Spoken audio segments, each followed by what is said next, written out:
새벽 찬양대 은혜로운 찬양 감사드립니다. 온세대 새벽기도에 말씀드렸다시피 집채 많은 파도에 휩쓸리지 않기 위해서는 윈드서퍼와 같이 서핑판이 필요합니다. 그 서핑판을 타면 파도에 휩쓸리지 않고 파도를 타고 신나게 그 파도를 항해하게 될 줄로 믿습니다. 말씀 위에 굳게 서셔야 합니다. 세상에 어떠한 어려움과 환난이 다가와도 말씀 위에 굳게 서면 고난에 휩쓸리지 않고 고난의 파도를 넘어 영광으로 나아가게 될 줄로 믿습니다. 오늘 그와 같은 전주신광교회 모든 성도들 되시기를 주님의 이름으로 간절히 축원합니다. 주신 말씀 가지고요, 성령 세례를 받은 사람들이라는 주제로 말씀 나누고자 합니다.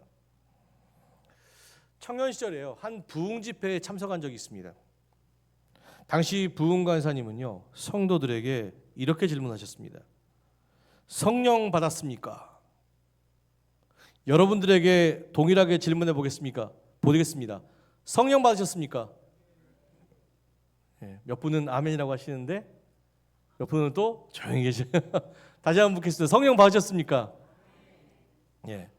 대부분의 성도들이요, 이와 같이 아멘이라고, 아이고 너무 감사해요. 어린아이도 아멘이라고 아멘이라고 대답하는데요, 청년 시절 저는요, 아멘이라고 확신 있게 대답할 수가 없었습니다. 당시 저의 신앙은요, 그저 예배에 잘 참석하고 말씀 읽고 기도드리는 이 종교 행위에 머물러 있었기 때문입니다. 교회에서도 마찬가지예요. 교회에서도요, 성령 받는 법이 뭔지를 알려주지 않으셨어요. 그저 성령 받아라 불로 이것만 하잖아요. 그러니까 성령 받는 법이 뭔지도 몰랐고, 또 성령을 받으려고 간절히 기도한 적도 없었고, 또 체험한 적도 없었으며, 성령을 받지 않아도 신앙생활 하는 데는 굳이 지장이 없었기 때문이에요. 그래서 성령을 전혀 체험한 적도 받은 적도 없었습니다. 아멘이라고 대답하지 못한 이유도 그 이유입니다. 성령을 받지 않았기 때문에. 그런 제가 목회자가 되려고 결단할 때 로마서 8장 7절에서 9절의 말씀을 보게 되었습니다. 7절에서 로마서 8장 7절에서 9절 말씀 함께 보겠습니다. 육신의 생각은 하나님과 원수되나니 이는 하나님의 법에 굴복하지 아니할 뿐 아니라 할 수도 없습니다. 육신에 있는 자들은 하나님을 기쁘시게 할 수 없느니라. 만일 너희 속에 하나님의 영이 거하시면 너희가 육신에 있지 아니하고 영에 있나니 누구든지 그리스도의 영이 없으면 그리스도의 사람이 아니라. 엄청난 충격이었습니다. 저는 그 마지막 말씀을 읽고 난 뒤에 엄청난 충격을 받았어요. 뭐라고요? 그리스도의 영이 없으면 그리스도의 사람이 아니라. 그리스도인의 소망은 무엇입니까? 우리의 간절한 소망은 하나님의 기쁨이 되고 하나님의 영광이 되는 일일 줄로 믿습니다. 그죠? 나 주님의 기쁨 되기 원하고 나 주님의 영광이 되길 원한다는 것입니다. 그런데 안타깝게도 우리의 삶의 자리에서 그렇게 살아가고 있습니까? 주님의 기쁨이 되어 주님의 영광이 되어 살아가고 있습니까? 아닙니다. 말씀을 통해서 기도를 통해서는요, 나 주님의 기쁨이 되길 원한다고 말씀하고 있지만 정작 삶의 자리에서는 죄에 자주 넘어져요. 죄의 유혹에 자주 넘어집니다. 여러 번 실패를 반복하면서 이내에 하나님의 영광, 하나님께 영광을 돌리겠다는 소망도 잃어버리게 됩니다. 무엇이 문제입니까? 우리가 말씀을 알지 못해서입니까? 말씀이 지식이 없어서입니까? 믿음이 없어서입니까? 결단하지 못해서입니까? 아닙니다. 사도 바울은 근본적인 이유가 우리가 하나님의 기쁨과 하나님의 영광이 되어 사는 삶을 사는 사람이 아니라 자기 기쁨과 자기 영광을 위한 육체의 사람이기 때문이라고 이야기하고 있습니다. 우리 신앙생활 뭐 때문에 하셔요? 여러분, 고난 중에 뭐라고 기도하십니까? 영광 주십시오, 영광 주십시오. 근데 그게 누구를 위한 영광입니까? 나를 위한 영광이잖아요. 그렇죠? 어려울 때 기도해요. 뭐 되게 해주시고, 뭐 되게 해주시고, 뭐 되게 해주시고, 이 고난 이겨내게 해주십시오. 뭐 때문에요? 나를 위해, 내 가정을 위해, 내 자녀를 위해서. 하나님의 기쁨과 하나님의 영광은 없습니다. 죄의 본성을 가진 육체, 그것은 하나님과 기쁨과 하나님의 영광이 되지 못하여 내 영광, 내 기쁨만을 바라고 있어요. 그 육체의 본성을 가진 사람은 어떠한 노력으로도 어떠한 지혜로도 하나님의 기쁨과 영광이 될 수 없다는 것입니다. 하나님께 전적으로 순종할 수 없다는 것입니다. 그렇다면 우리에게 필요한 것은 무엇입니까? 오늘 사도 바울이 얘기한 대로 그 육체를 이길 수 있는 영, 성령이 우리에게 거하셔야 합니다. 성령이 우리에게 임하시는 그 순간 우리는 그분의 도우심과 인도하심을 통해 육체의 정욕과 육체의 생각을 이기고 이제는 내 뜻이 아니라 하나님의 뜻으로 살아가는 진정한 그리스도인, 내 기쁨과 내 영광으로 살아가는 사람이 아니라 하나님의 기쁨 되기 원하네, 하나님의 영광 되기 원하는 그러한 그리스도인, 하나님의 사람으로 살아갈 수 있게 될 줄로 믿습니다. 그래서 사도 바울은 그리스도의 영이 없으면 그리스도의 사람이 아니다라고 강력하게 선포한 것입니다. 그리스도인에게 있어서 성령은 있어도 그만, 없어도 그만하는 분이 아니라 우리의 영적 생명과 승리를 위해 절대적으로 필요한, 그리스도인에게는요 절대적으로 필요한 분이라는 것입니다. 그래서 저는 오늘부터 5주간 성령과 동행하는 사람들이라는 큰 주제를 가지고 여러분과 함께 말씀 나누고자 합니다. 5주간의 여정을 통해서 어떻게 하면 성령을 받을 수 있을까? 또한 우리 안에 임하신 성령이 어떻게 일하시는지, 또한 성령의 은사가 무엇이며 그 열매가 무엇인지를 함께 나누며 우리가 그 5주간의 시간을 통하여서 성령 받고 또 성령의 사람으로 거듭나는 그러한 은혜의 시간이 되었으면 좋겠습니다. 여러분, 이 시간 성령은 그리스도인에게 필수 불가결한 것입니다. 그리스도의 영이 없으면 그리스도인이 아니라는 그런 강력한 사도 바울의 말을 항상 기억하며 성령 받기 원하는, 성령 충만함으로 변화되는 저와 여러분 되시기를 주님의 이름으로 간절히 축원합니다. 오늘 그 첫 시간 성령 세례를 받은 사람이라는 제목으로 함께 은혜 나누겠습니다. 부활하신 예수님께서 승천하시기 전 40일 동안 제자들과 함께 머물면서 크게 두 가지 일을 제자들에게 행하셨습니다. 사도행전 1장 1절 말씀 함께 보겠습니다. 천천히 읽겠습니다. 그가 고난 받으신 후에 또한 그들에게 확실한 많은 증거로 친히 살아계심을 나타내사 40일 동안 그들에게 보이시며 하나님 나라의 일을 말씀하시니라. 아멘.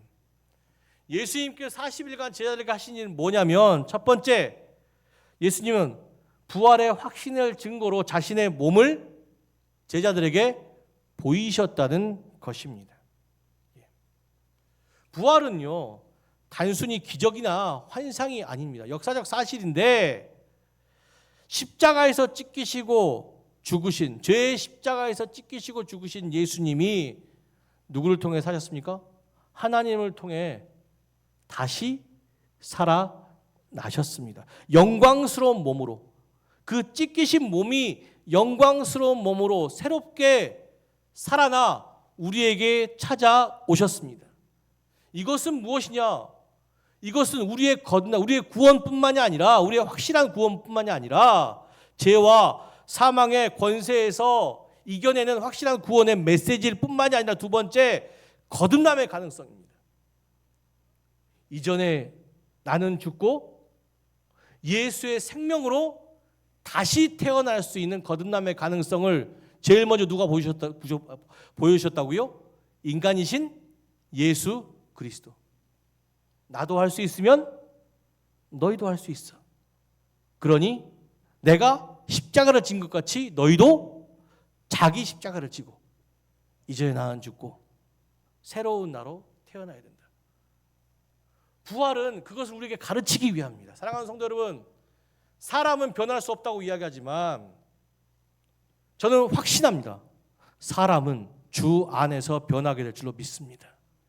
이전에 나는 죽고 새로운 예수 닮은 새 사람으로, 그 새 생명으로 거듭나게 될 줄로 믿습니다. 그 다음에 가르치신 것이 무엇입니까? 하나님 나라의 확장입니다. 하나님 나라 어디 있다 했습니까? 여기 있다 저기 있다는 것이 아니라 우리 마음 속에 있죠. 근데 중요한 것이 있습니다. 우리 마음이라고 해서 모든 사람의 마음에 있는 것이 아니에요. 거듭남을 믿는 자, 거듭남을 경험한 자의 마음 속에 하나님의 나라가 있습니다. 인간이 통치하는 세상 어떠합니까? 갈등과 분열과 폭력이 난무하죠. 육체가 지배해버린 세상. 그러나 하나님이 통치하신 세상 어떻습니까? 하나님이 통치하신 세상은 십자가의 은혜 안에서 서로 화해하고 소통하고 참된 평화가 있습니다. 하나님께서 이끄시는 삶. 누가 그런 삶을 살 수 있습니까? 육체의 지배를 받은 사람이 아니라 영의 지배. 거듭남자가 속한 세상이 하나님의 나라로 확장되게 될 줄로 믿습니다. 예, 그런 나라. 하나님은 그 나라의 증인으로 누구를 세우셨어요? 바로 누구를요? 제자들. 이제 그럼 어떻게 해요? 제자들은 나가서 부활하신 예수의 증인이 되고 또 뭐 해야 돼요? 하나님 나라의 증인이 되어 살아가야 되겠지요? 나가라! 이제 내가 가르쳤으니까 뭐라고요? 나가라! 속히 나가라! 그렇게 해야 되는데 예수님께서 그렇게 하지 않으셨습니다. 하나님 나라를 확증하는 예수의 증인으로 이제 너희들이 내가 죽어서 부활하는 걸 보았으니까 너희도 거듭나서 나가라! 이렇게 해야 되는데 그렇게 하지 않으시고 예수님께서 이렇게 말씀하십니다. 사도행전 1장 4절의 말씀 함께 보겠습니다. 사도와 함께 모이사 그들에게 분부하여 이르시되 예루살렘을 떠나지 말고 내게서 들은 바 아버지께서 약속하신 것을 기다리라. 이제 증인이 되어 나가야 되는, 속히 나가야 되는데 나가지 말고 기다리래요. 뭘 기다리랍니까? 약속하신 성령을 기다리라는 것이. 땅끝까지 이르러 하나님 나라를 세워갈 시급한 사명 앞에서 예수님은 왜 무엇 때문에 기다렸다가 성령을 만난 다음에 가라고 하신 것일까? 그 해답이 오늘의 말씀입니다. 오늘의 말씀 읽겠습니다. 오직 성령이 너희에게 임하면 너희가 권능을 받고 예루살렘과 온 유대와 사마리아와 땅끝까지 이르러 내 증인이 되리라 하시니라. 아멘. 약속하신 성령을 받아야 우리가 권능을 얻을 수 있답니다. 권능을. 그 권능을 받아야 뭘 된다고요? 예수의 증인이 되어 살아감으로 우리를 통해서 하나님의 나라가 선포되어질 수 있다고 생각합니다. 그렇다면 거꾸로 한번 생각해 보겠습니다. 그렇다면 예수의 증인된 삶은 무엇일까? 여러분 이걸 알아야 돼요. 예수의 증인된 삶은 무엇일까요? 단순히 내가 가진 성경 지식으로 말씀을 선포하고 복음을 전하는 것이 예수의 증인된 삶입니까? 그냥 예수님께서 부활하셨습니다. 죽으시고 부활하셨습니다.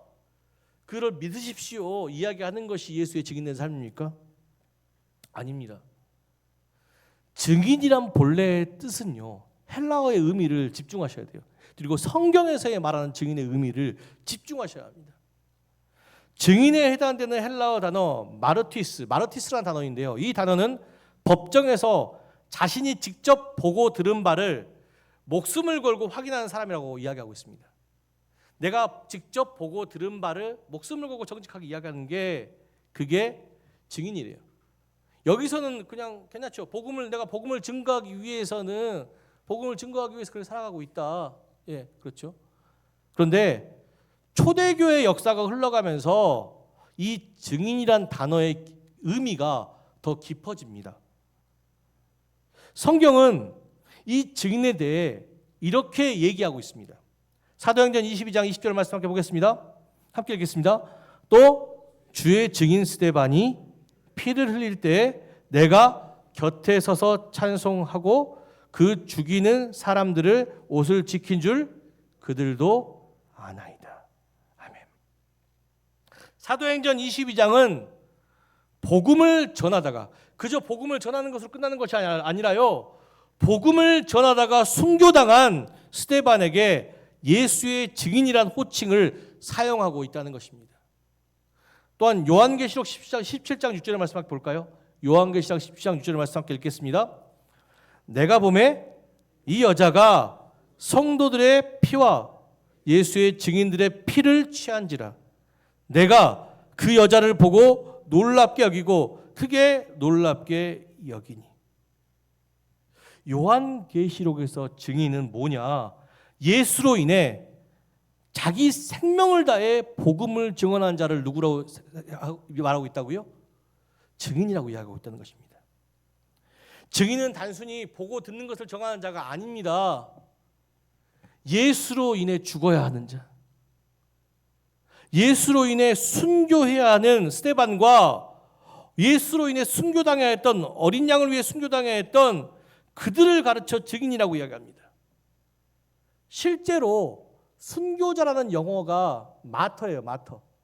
마터라는 뜻인데 이 마터의 어원이 마르티스에 나왔습니다. 증인은 곧 순교자입니다. 죽지 않고서는 한 생명을 살릴 수 없고, 죽지 않고서는 우리가 예수의 증인이 되어 살 수 없습니다. 예수님께서 왜 자기가 죽으시고 부활하신 몸을 보이셨겠습니까? 우리도 그와 같이 살라는 것이에요. 그렇다고 해서 내 육체의 생명을 다하라는 것이 아닙니다. 내가 죽으라는 것이 무엇입니까? 내 육체에 있는 자기 기쁨과 자기 영광을 위한 욕망, 아집, 이기심, 교만들을 다 십자가에 내려놓으라는 것이에요. 다 내려놓고 그 안에 뭘 채워요? 성령. 하나님의 영이 채워지면 내 안에 뭐가 생깁니까? 욕망보다는 사랑이, 높음보다는 낮아짐이, 교만보다는 겸손이 채워지지 않습니까? 그 예수의 마음으로 살아갈 때, 내가 죽을 때, 그렇게 내가 예수의 마음으로 살아갈 때 내가 속한 가정이 변화되고 내가 속한 교회가 변화되고, 그렇죠? 갈등이 반복됐던 그 세상 가운데 서로가 육체의 사람이잖아요, 그죠? 그런데 그 사람 가운데 영의 사람이 있으면 어떻습니까? 서로 화해하고 서로 사랑하고 서로를 위할 수 있어요. 사랑하는 성도들, 우리는 예수의 증인이 되어야 합니다. 그렇기 위해서는 우리가 성령 세례를 받아야 합니다. 성령이 임하지 않고서는 내가 죽을 수 없어요. 내 육체를 이겨낼 수 없습니다. 본성을 이겨낼 수 없다는 것입니다. 내 안에 선한 것이 하나 없기 때문에. 보십시오. 죽기까지 순종했다고 그렇게 예수님 옆에서 그 복음의 지식을 알고 죽기까지 순종하겠다고 다짐했던 베드로가 십자가 앞에서 무너졌어요. 그리고 위대한 사도 바울조차 로마서 7장 19절의 말씀을 통해서 뭐라고 이야기하냐면, 내가 원하는 선은 행하지 아니하고 도리어 원하지 아니하는 바 악을 행하는도다. 내 마음은 선을 행하고 싶은데 내가 육체의 사람이라 악을 행하고 있다고요. 그래서 사도 바울이 이야기하잖아요. 오라, 나는 공고한 사람이라 이 사망의 몸에서 누가 나를 건져내랴. 오직 주 예수 그리스도밖에 없다는 사실이에요. 성령밖에는 할 수 없다는 것입니다. 성령의 권능은요, 여러분, 뭐 방언을 하거나 물론 그런 것들이 있겠죠. 특별하게 배우는 것들 은사가 있겠지만 가장 큰 능력이 무엇이냐? 이전의 나를 죽게 하고 새로운 나로 다시 태어나게 하는 그 거듭남이 바로 성령 안에 있다는 것입니다. 마치 복음성가 주님 마음 내게 주셔서 그 가사처럼, 그 가사 어떤 내용입니까? 가사 한번 볼까요? 보소서 주님, 나의 마음에 선한 것 하나 없습니다. 나의 마음에서 나는 죄인입니다. 하나님, 나는 선한 것 하나 없습니다. 그러나 내 모든 것 주께 드립니다. 사랑으로 안으시고 날 새롭게 하소서. 그러면서 뭘 구합니까? 주님 마음 내게 주소서. 주님 마음 내게 주소서. 왜요? 왜 주님 마음 달라고 합니까? 주님의 뜻이 이루어지도록 주님 마음 내게 주소서.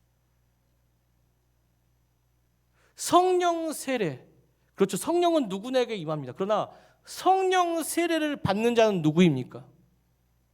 이전의 나를 버리고 새로운 나로 태어나기를 간절히 원하는 자. 하나님, 내 마음 안에 선한 것 하나 없습니다. 그러나 내 모든 것 주께 드립니다. 사랑으로 안으시고 나에게 주님의 마음을 주십시오. 주님의 뜻을 이룰 수 있는, 주님의 기쁨이 될 수 있는, 주님의 영광이 될 수 있는 주님의 마음을 주십시오. 그와 같은 자에게 성령이 임하시고 하나님께 성령 세례를 베푸실 줄로 믿습니다. 성령 풍성함은, 성령 충만함은 그 다음 이야기예요. 그 다음 이야기. 성령 세례와 성령 충만은 완전히 다른 얘기입니다.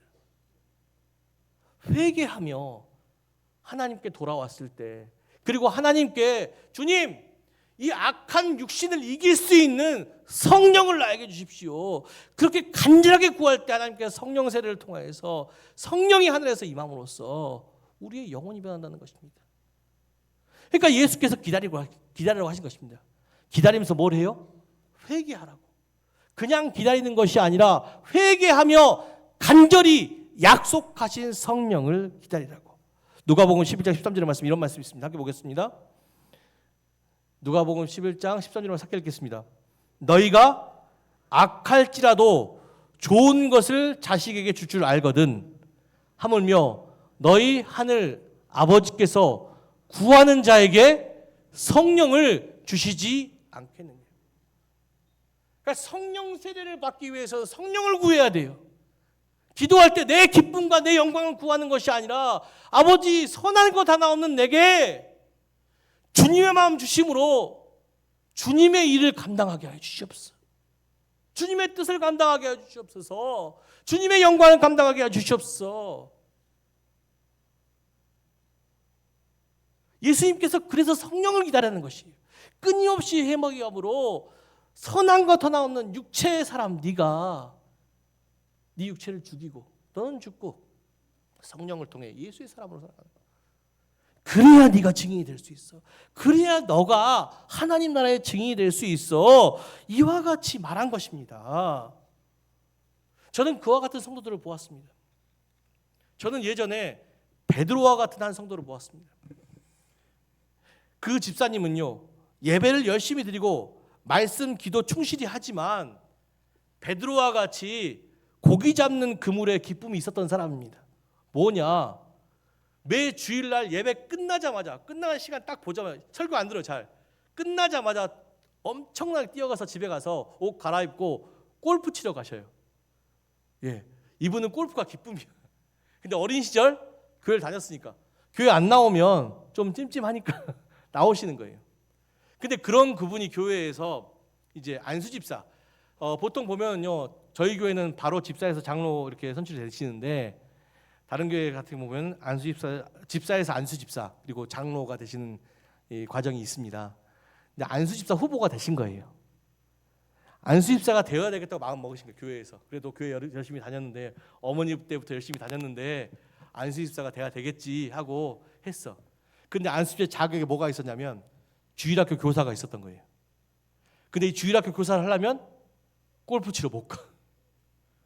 그래서 생각을 했어. 뭐가 높으냐? 일단은 그래, 1년만 참자. 안수집사 되기 1년만 참자. 그리고 주일학교 교사를 하겠다고 했는데 문제는 뭡니까? 딱 1개월 지나니까 예배 내내 머릿속에 뭐가 있어요? 드너블 필드가 있어요. 목자이신 주님께서 인도하시는 푸른 초장과 실만한 물가가 뭘로 보여요? 골프장으로 보이기 시작한 것이. 예, 하루 종일 그 생각을 하고 있는 것이. 하루 종일. 그래가지고 하루는 정말 안 되겠어서 주일 예배 드리자마자 교사 빠지고 갔대요. 가서 골프를 치고 있는데 갑자기 그 담당했던 어린이부애한테 전화가 온 거예요. 선생님 왜 안 오세요? 전화를 했는데, 근데 그 말 한마디에 이분의 마음에 깊은 찔림이 오기 시작한 것이. 골프를 치는데 재미가 없더래요. 정리하고 나와서 기도를 했는데 뭐라고 기도했냐면, 하나님 1년만 골프 끊게 해주세요. 1년만. 정말 제 마음이 1년만 골프 끊게 해주세요. 그래서 주일학 교사하고 주일학 교사 하겠다 했는데, 그때 그렇게 결단하고 교사를 시작했어요. 여전히 머릿속에는 뭐예요? 푸른 초장의 골프장을 보였겠지만 중요한 건 뭡니까? 교사를 하면서부터 아이들을 가르치는 기쁨을 하게 됐어요. 점점 시간이 1년이 흘렀어요.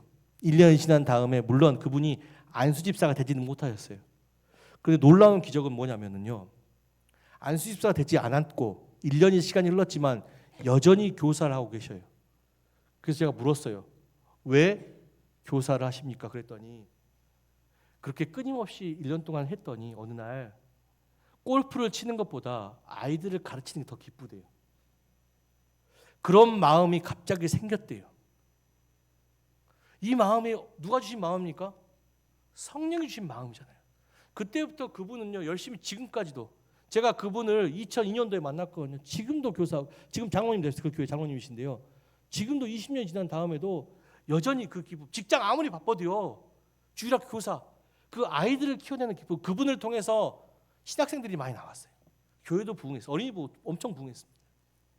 확장됐어요. 그분의 변화가 교회의 변화를 가르쳐왔지 않습니까? 그죠? 또 한 분은요, 저는요 사도 바울 같은 성도도 보았습니다. 그분은 20년 이상 교회 집사님이셨지만 시장에서 장사를 하던 어르신, 항상 제가 간직했던 분이십니다. 욕과 화를 입에 달고 사셔요. 맨날 싸워. 교회에 와서도 싸워요. 집에서도 싸우고 시장에서도 싸우고. 근데 그런 분이 어느 날 권사 직분을 받으신 거예요. 그러면서 교육을 받기를 권사는 본이 되셔야 합니다.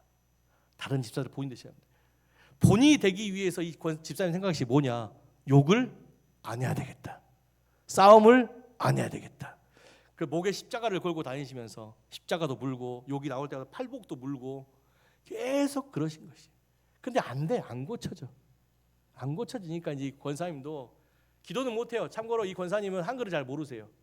교회 20년 동안 다닌 게 정말 은혜로 다니신 거예요. 근데 이 권사님 최초로 기도한 게 하나님 제발 이 주둥이에서 욕이 안 나오게 해주십시오. 욕이 안 나오게, 욕이 안 나오게. 진짜 기도하신 거예요. 욕이 안 나오게. 그러고 나서 이제 어느 날 권사님이 너무 화가 나서 욕을 했대요. 욕을 했는데 다투었대요. 옛날에는 욕하고 다투면 무슨 일 있으면 욕하고 다투면 시원했대요. 마음이 그렇게 시원할 수가 없었대요. 그런데 그런 기도를 하고 난 다음에 어느 날 내 마음에 성령이 임하였는지 욕하고 다투었는데 시원하지 않더래요. 마음에 찔림이. 우엄에 이거 어떡할까? 우리 교회 누가 봤을까? 나 권사라는데 그때부터 찔림, 마음이 불편하기 시작한 것이에요. 그러니까 차라리 참는 게 낫겠다. 욕하는 것도 다투는 것도. 그렇게 또 계속 사시니까 중요한 건 뭐냐? 자녀들이 좋아하기 시작한 것이. 우리 엄마 집에 오면 맨날 싸우고 아들한테 좋은 말 하는 막 저주를 푸는데 우리 엄마 어느 날부터인가 축복의 기도를 해준다고 하고 사랑한다고 하니까 아들이 처음에 믿지 않았어요. 왜? 평생을 그렇게 안 살아온 엄마가 갑자기 그러니까. 근데 1년 2년 지나니까 아들이 먼저 어머니를 감동하고 어머니 용서 화해하고 아들이 교회를 나가 등록하고 신앙이 되었어요. 두 번째 변화 시장에서 20년 장사했잖아요. 언년이 따르는 사람도 있어요. 막 그 언니는 화만 안 내면 돼. 막 그랬는데 완전히 사람이 변해서 왔잖아요. 화도 안 내고 오히려 그 사람이 다투는 자리에서 중재하는 역할이 돼요. 이렇게 그 옆에 시장 분이 뭐라고 하시냐면 웜에 내가 죽을 날이 다 됐나벼. 저 언니가 맨날 싸우던 저 언니가 이제 중재한다고 나서는 그 모습을 보니까. 근데 그분의 모습을 보고 난 뒤에 그 시장에서도 한두 분씩 나도 그 언니같이 되길 원한다고 고백하는 그 한 사람이 변하니까 그 사람의 삶을 통해서 뭐예요? 하나님 나라가 확장되었잖아요. 그죠? 그리고 또 마지막 수가성 여인 같은 성도를 보았습니다.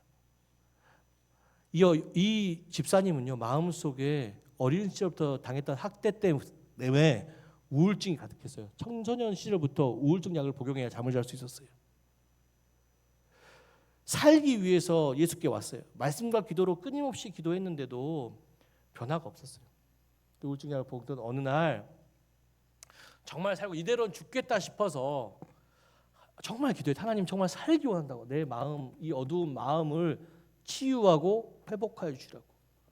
그리고 계속 기도했는데 어느 날 아침에 일어났는데 항상 아침에 일어나면은요 두려운 마음, 불안한 마음, 슬픈 마음으로 일어나는데 그날 아침은 너무나도 기쁘게 일어나셨어요. 청소년 때부터 복용했던 우울증을 약을 먹지 않아도 잠을 잘 수 있을 정도로 그죠?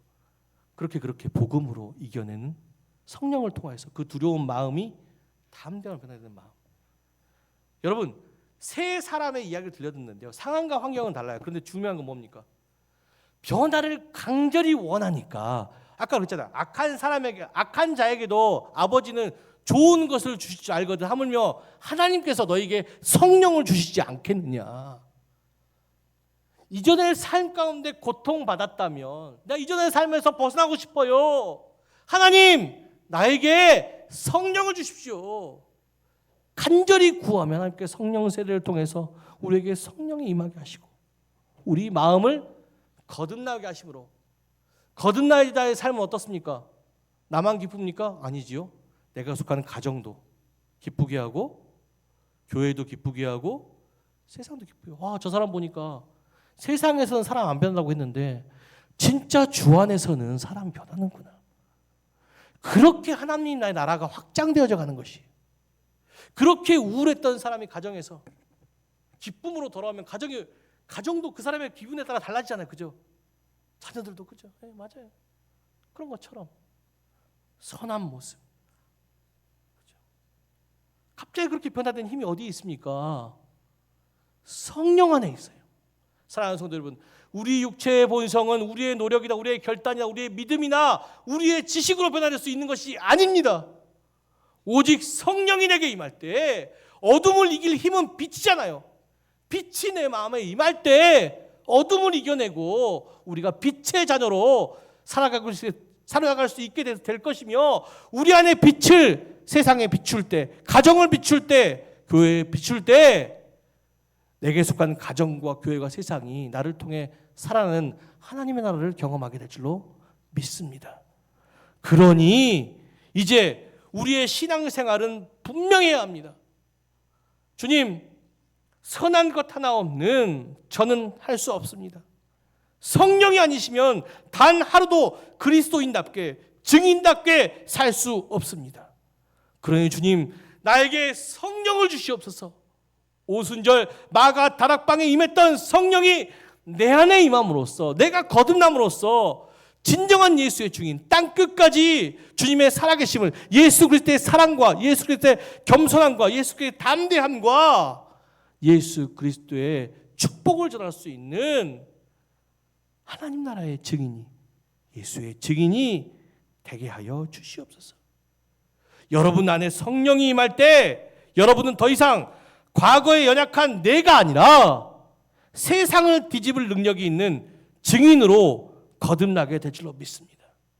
거듭난 나를 통해서 분쟁과 상처가 가득했던 우리 가정과 교회, 자녀가 회복되어지고 참된 화해와 사랑으로 놀랍게 변화되는 역사, 하나님의 나라가 내 안에서 가정과 교회와 세상으로 확장되어지는 놀라운 하나님의 역사를 경험하게 될 줄로 믿습니다. 그러니 이 시간 여러분 성령 세례 받으시기 바랍니다. 주님, 이전에 나는 선한 것 하나 없는 내가 내 모든 것을 내려놓사오니 주님 마음 내게 주시옵소서.